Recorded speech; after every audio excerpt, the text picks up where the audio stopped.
Hi, welcome to a Garage Geek 2-in-1, not a 3-in-1 today. These are both thread responses. One is going to be vinyl and one is going to be comic books. So the first is going to be a thread response to Doug Anderson, who did his wonderful duets, and he showed a bunch of albums from his collection where two people, obviously that's what a duet is, but he decided to be exclusively male and female, and I took umbrage to that. I want to be inclusive. I'm totally joking, but I did try to be inclusive. In fact, I was only going to do single-sex duets, but then I decided not to because I really didn't have enough, I think. But I think I ended up finding a bunch. Now, a lot of mine are actually going to be traditional duets in a sense, like they're always together. So I don't know if that really counts. But we're going to start with this gorgeous Louis and Keeley. I just love the yellow background on that one. Look at this gorgeous album. Next, we're going to have the Righteous Brothers. So this is what I'm talking about when I'm talking about like standard duets. So they almost always were together, except later. I know one of them had a solo career, and I think the other one went on to produce. I don't know. I could be totally wrong. So here is Righteous Brothers with some Blue-Eyed Soul. I really should research before I open my mouth. Yeah. Baby, what you want me to do?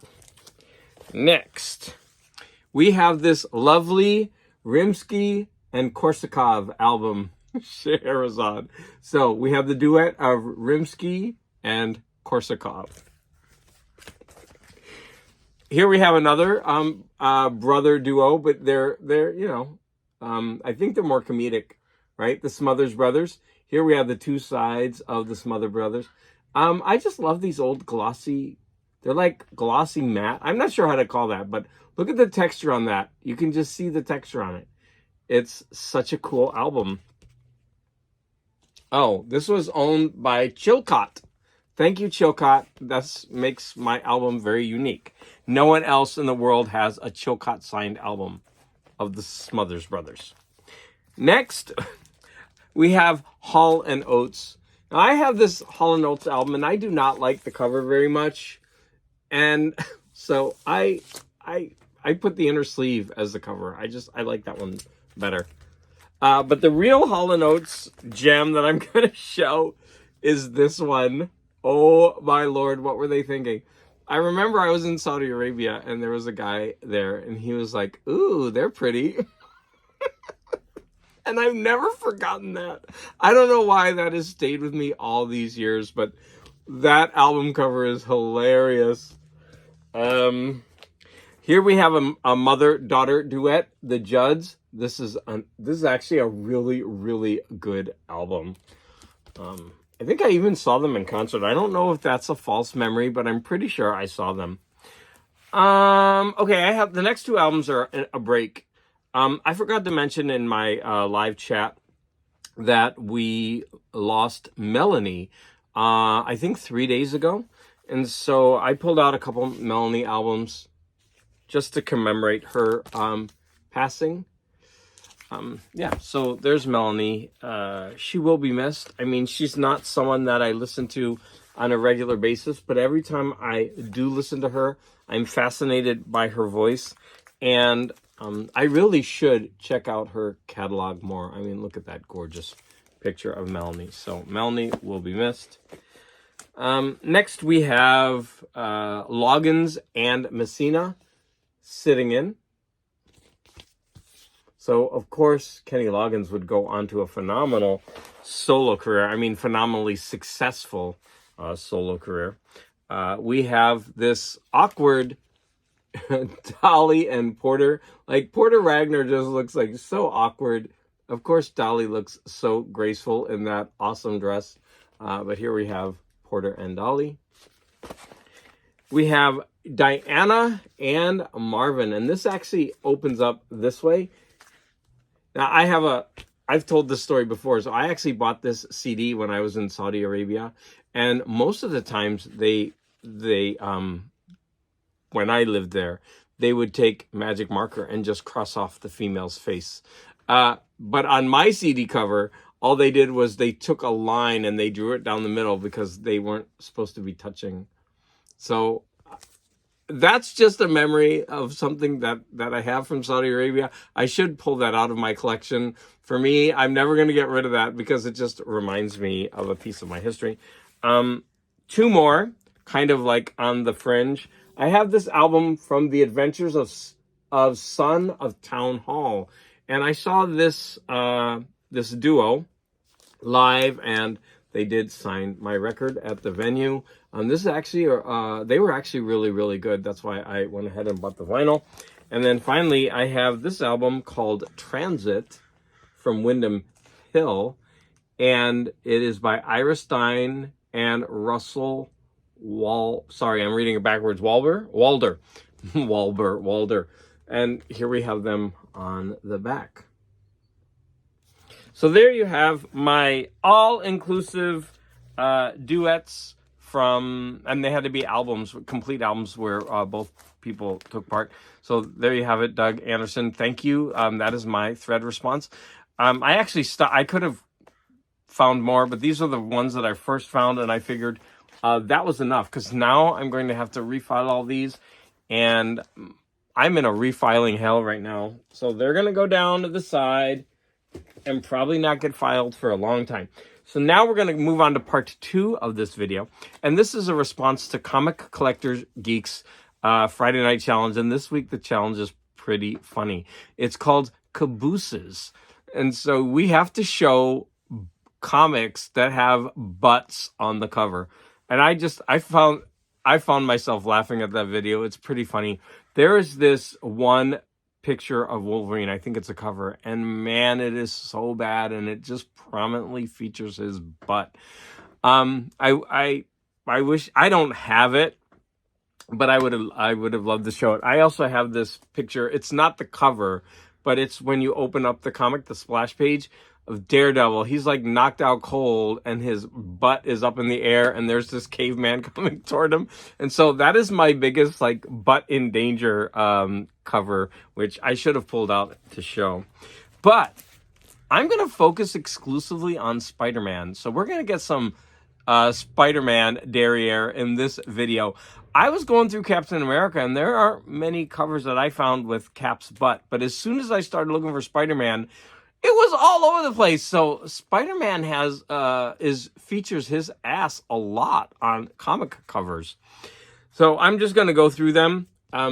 This is actually a cover that I absolutely love. And here we got Spider-Man's butt right there, front and center in the picture. So yeah, I don't know. This is Peter Parker, the Spectacular Spider-Man, number 5. I love it. I love that cover. Next, we have another Peter Parker. This one I wanted to show because even though we're seeing Spidey's butt, it's very minimal. There's like not much there. He doesn't have much junk in that trunk, but it's still nice. There's still a little bit there. However, this one, I don't know what happened to Spidey, but he seems like he's not getting enough to eat. So this is the Spectacular Spider-Man number 108. I don't know. There's something wrong with that, but I think, yeah, there's something like, no. That looks like a wishbone, and I feel like, yeah, we have to snap it to see what we're going to get. Okay, I'm going to show this one. I've showed it many times. This is one of my favorites. I love Sal Buscema art on the Spectacular Spider-Man. And here we have Tombstone holding Spidey over a city. And, oh, yeah, there's Spidey butt. There it is right there. But, man, I love that cover. I just love Sal Buscema art. Here we got another, like, butt that is just, I don't know. It's the Amazing Spider-Man number 383. First of all, look at his feet. They're awful. And then, like, that butt. We should not see your butt from the front. Like, there's something wrong there. I don't know. And then the next one takes it to the next level. This cover is horrible. The art is just bad. But look at his butt. Okay, so this is the Amazing Spider-Man number 228. But look at his, like, there's something gelatinous in there, something going on. It's just so weird. Like, look at his butt. And no, and again, we shouldn't see that much butt from the front. There's something weird and wrong going on. We're gonna take a slight break from Spidey butt because I'm gonna give you some man wolf butt. There we go. Now that butt's gonna be hairy, but it's all wrapped up.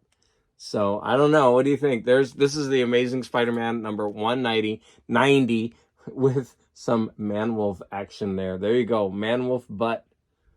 Look at his feet. His feet are kind of fun. Here we have the Amazing Spider-Man number 166, and we got that Spidey butt front and center there. It's like the focal point of this comic. It all comes together in a triangle to focus on his ass. This one is Amazing Spider-Man number 147. Unfortunately, this copy is all like stained up, but if I can get older Amazing Spider-Mans cheap, I go for them.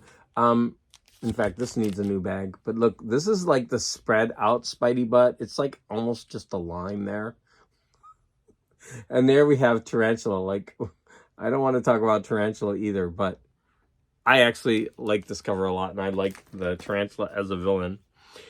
We're going to get into some classic Spidey now. This is Amazing Spider-Man number 141 with the Sinister Six, I think. Maybe. Not the traditional one, but here we got Spidey's butt front and center again. But it's like nothing's there. It was like erased. There's just like a line. There's nothing. Like, there's no butt. What happened, Spidey? They scared your butt away. Two more. So we're down to Amazing Spider-Man number 121. I featured this in a video, but yeah, we got like front and center. We got the no butt Spidey again. It's just like there's some lines here, but there's nothing in the middle. I don't know what's going on, Spider-Man, but this is a classic, iconic cover. But I don't know about that butt. And the number one, this is my favorite comic of all time. I think this is the best comic overall ever made. I know that's a very controversial statement. I think I made a video about it. Did I? I'm not sure.